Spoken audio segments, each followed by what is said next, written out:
Students, आपकी board परीक्षाओं का टाइम टेबल आ चुका है। 4 मार्च 2022 से 12वीं की परीक्षाएं और 15 मार्च 2022 से 10वीं की 10th क्लास की परीक्षाएं एसएससी बोर्ड की शुरू हो रही हैं। विद्यार्थियों के सामने एक बहुत बड़ा प्रश्न होता है, टाइम मैनेजमेंट, समय का नियोजन। मतलब परीक्षा में लिखते समय किस तरह से हम लिखें, किस दी गई समय सीमा पर हमारा पेपर समाप्त हो, हर प्रश्न के साथ हम न्याय कर सकें। तो आज के वीडियो में मैं आपको टाइम मैनेजमेंट सिखाने वाला हूं कि किस प्रश्न को कितना समय देना चाहिए, कितने मिनट में कौन सा प्रश्न हमें लिख लेना चाहिए। तो आप सभी का स्वागत है। आइए हम सभी आज प्रश्नों के समय का नियोजन करते हैं। हेलो स्टूडेंट्स, मैं संजीव मिश्रा अपने YouTube चैनल पर आप सभी का हार्दिक स्वागत करता हूं। आशा करता हूं आप सब स्वस्थ, मस्त और अपनी पढ़ाई में पूरी तरह व्यस्त होंगे। प्रिय विद्यार्थियों, आज के वीडियो में हम लोग यह जानेंगे कि बोर्ड की परीक्षा में समय का नियोजन कैसे करें। विद्यार्थियों, एसएससी बोर्ड परीक्षा में समय का नियोजन यह किस तरह किया जाना चाहिए, उसी के बारे में मैं आपको बता रहा हूँ। हिंदी विषय प्रथम भाषा, द्वितीय भाषा, कक्षा 10वीं, आपको 80 मार्क का 80 अंक का पेपर होता है। आपका 80 मार्क का पेपर 3 घंटे का होता है। इस बार महाराष्ट्र गवर्नमेंट ने, माननीय एजुकेशन मिनिस्टर वर्षाताई गायकवाड़ ने 30 मिनट अधिक दिया है। तो अब आपका हिंदी का पेपर लिखने के लिए 3 घंटे 30 मिनट समय मिलेंगे। मतलब कुल मिलाकर 2 घंटे 10 मिनट तक आपको हिंदी का पेपर लिखने का समय मिलेगा।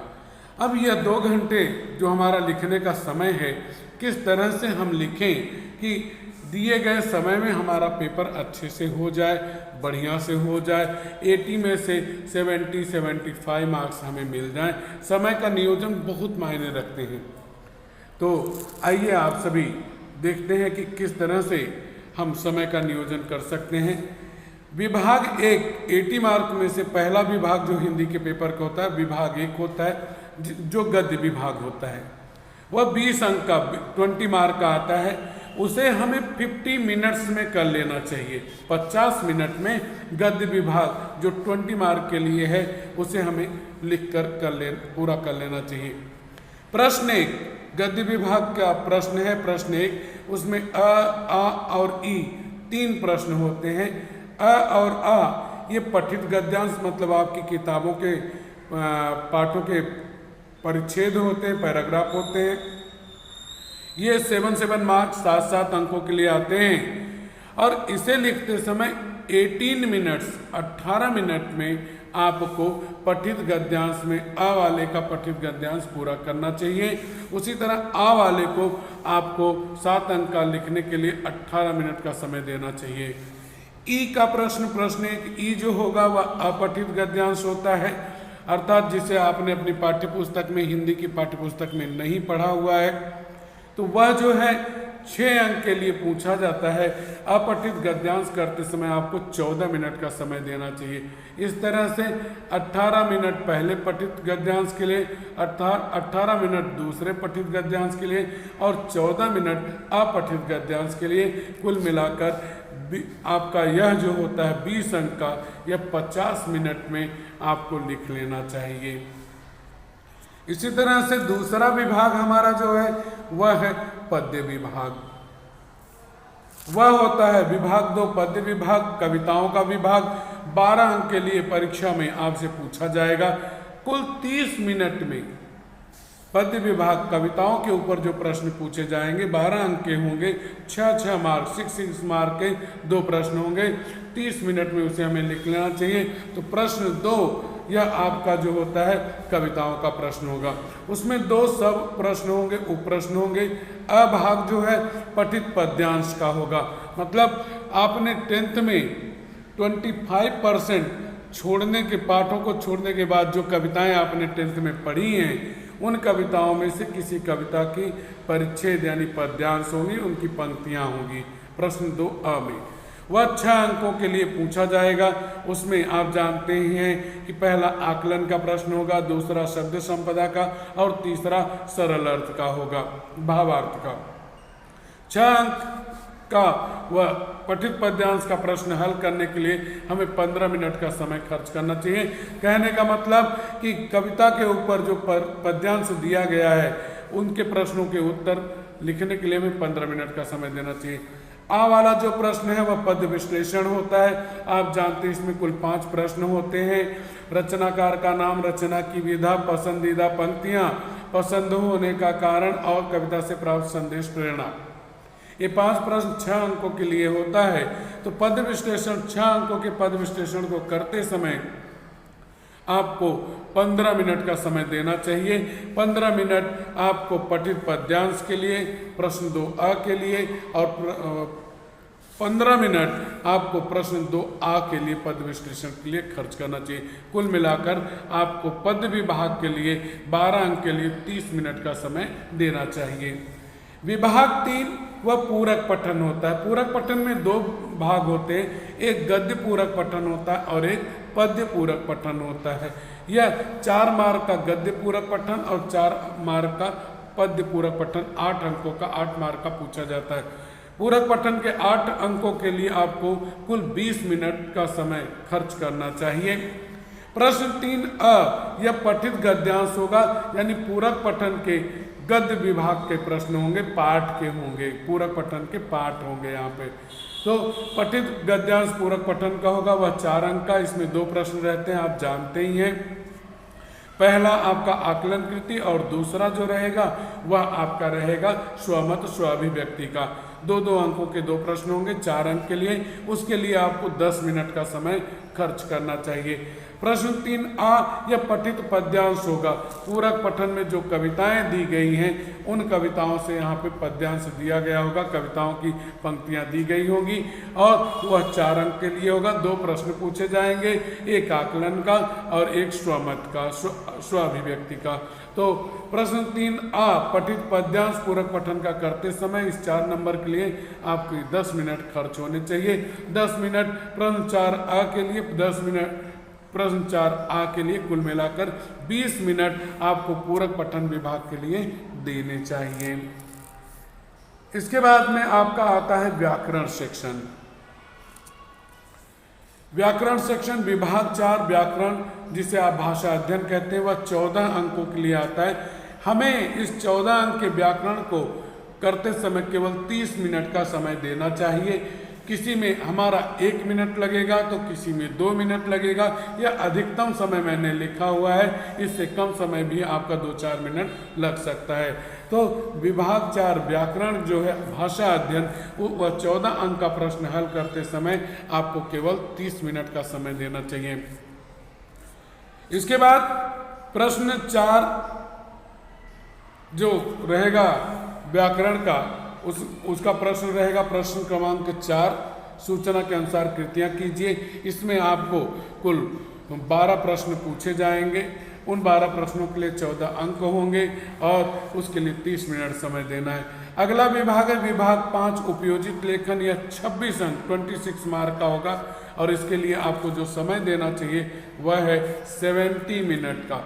70 मिनट का समय, सबसे ज़्यादा समय आपको उपयोजित लेखन राइटिंग स्किल सेक्शन को देना है, क्योंकि यह सबसे ज़्यादा अंक का होता है। 26 मार्क का यह विभाग होता है।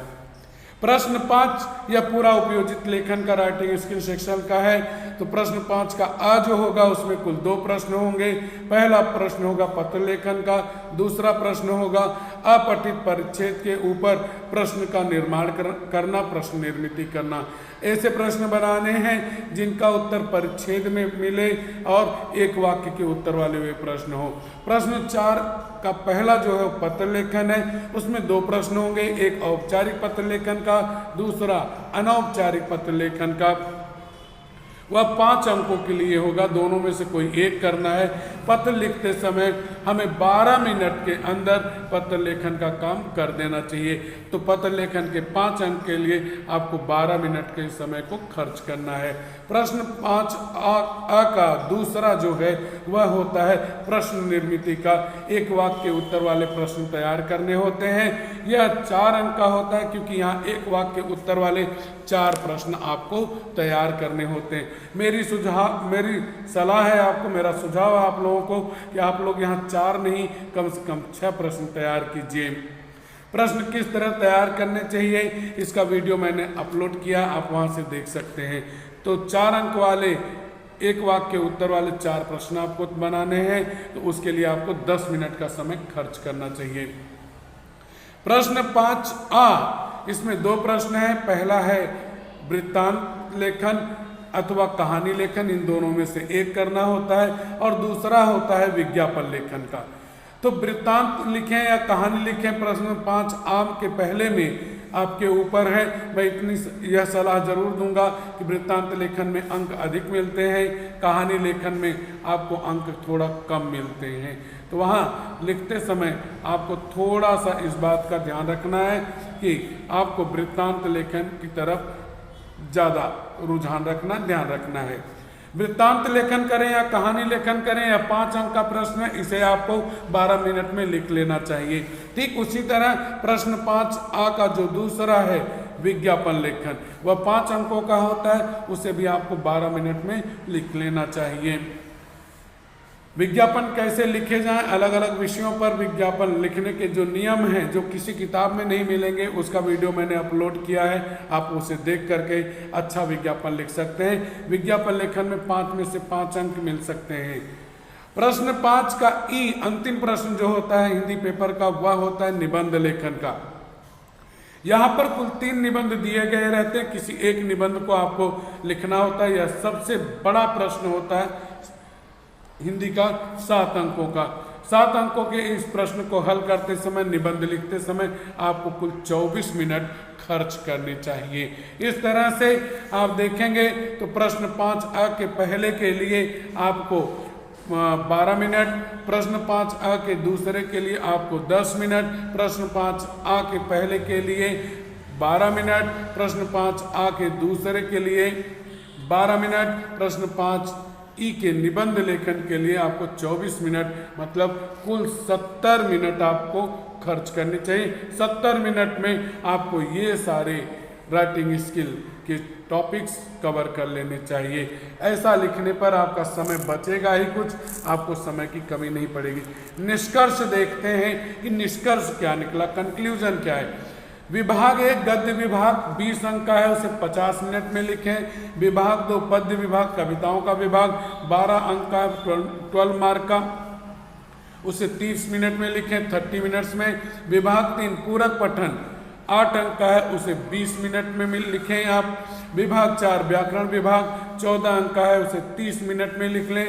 विभाग 5 उपयोजित लेखन राइटिंग स्किल 26 अंक का है, उसे 70 मिनट में लिखें। और एक और यहाँ पे बात का ध्यान रखना है कि आपको जांच कार्य के लिए, अपना जांच करने के लिए, चेक करने के लिए, रीचेक करने के लिए, जांच कार्य के लिए 10 मिनट का समय रिजर्व करना पड़ेगा। लिखने का कुल समय जो हुआ वह 200 मिनट्स हुआ। 10 मिनट आप देंगे जांच कार्य को। अक्सर बच्चे इस समय का उपयोग नहीं करते हैं, जांच कार्य नहीं करते हैं, सोचते हैं कि मैंने जो लिखा है वह सब सही है, तो वहाँ पे वो गलत करते हैं। कई जगहों पे किन्हीं प्रश्नों के उत्तर उनके छूट गए रहते हैं, कई जगहों पर आते हुए भी उत्तर गलत लिखे रहते हैं। ऐसा विशेषतः आपके विभाग 1 में, विभाग 2 पद्य में, विभाग 3 पूरक पठन में, विभाग 4 विशेष करके व्याकरण में होता है। तो 10 मिनट आपको रिजर्व रखना चाहिए जांच कार्य के लिए। इस तरह से अगर आप लिखते हैं तो कुल 80 मार्क के पेपर को, 80 अंक के पेपर को आप कुल 210 मिनट में अवश्य लिख जाएंगे। 3 घंटा 30 मिनट आपको समय जाएगा और निश्चित तौर पे दिए गए समय के भीतर आप अपना पूरा पेपर लिख जाएंगे और निश्चित तौर पर आपको 70-75% जरूर मिलेगा। 80 में से 75 मार्क्स अवश्य मिलेंगे। अंतिम में कुछ शुभकामनाएं मेरी तरफ से कि आप लोगों ने मेरे वीडियोस को देखा, समझा, पढ़ा, सीखा और निश्चित है मुझे पूरा विश्वास है कि उसका लाभ आप लोगों ने लिया होगा और उसका उपयोग आप लोगों को अपने बोर्ड एग्जाम में करना है। एसएससी बोर्ड परीक्षा 2022 के लिए आप सभी विद्यार्थियों को मेरी तरफ से हार्दिक शुभकामनाएं। मेरी शुभकामना है कि आप सभी बोर्ड परीक्षा में खूब अच्छे से लिखें और खूब अच्छा मार्क प्राप्त करें। आप सभी 10th एग्ज़ाम देने वाले बच्चों को, विद्यार्थियों को, 12th एग्ज़ाम देने वाले विद्यार्थियों को बेस्ट ऑफ लक। आपका एसएससी का एग्ज़ाम, एचएससी का एग्ज़ाम खूब अच्छा जाए। अगले वीडियो में मैं आंसर पेपर में किस तरह से लिखना चाहिए, किस प्रश्न को कैसे लिखना चाहिए, कहाँ बॉक्स बनाना, कहाँ आधा उत्तर लिखना, कहाँ पूरा उत्तर लिखना है, उसके ऊपर मैं वीडियो बनाऊंगा और उम्मीद करूंगा आप लोगों का प्यार मुझे जरूर मिलेगा। तो फिर से एक बार सभी स्टूडेंट्स को, सभी छात्रों को बोर्ड एग्जाम के लिए, एसएससी बोर्ड एग्जाम के लिए, एचएससी बोर्ड एग्जाम के लिए ढेर सारी शुभकामनाएं। Best of luck for your SSC HSC board exam. Thank you students. अगर आपको वीडियो पसंद आया तो वीडियो को लाइक कीजिए, वीडियो को शेयर कीजिए और चैनल को सब्सक्राइब कीजिए। साथ में ही कमेंट बॉक्स में जाकर कमेंट जरूर कीजिए कि आपको यह वीडियो कैसा लगा। धन्यवाद।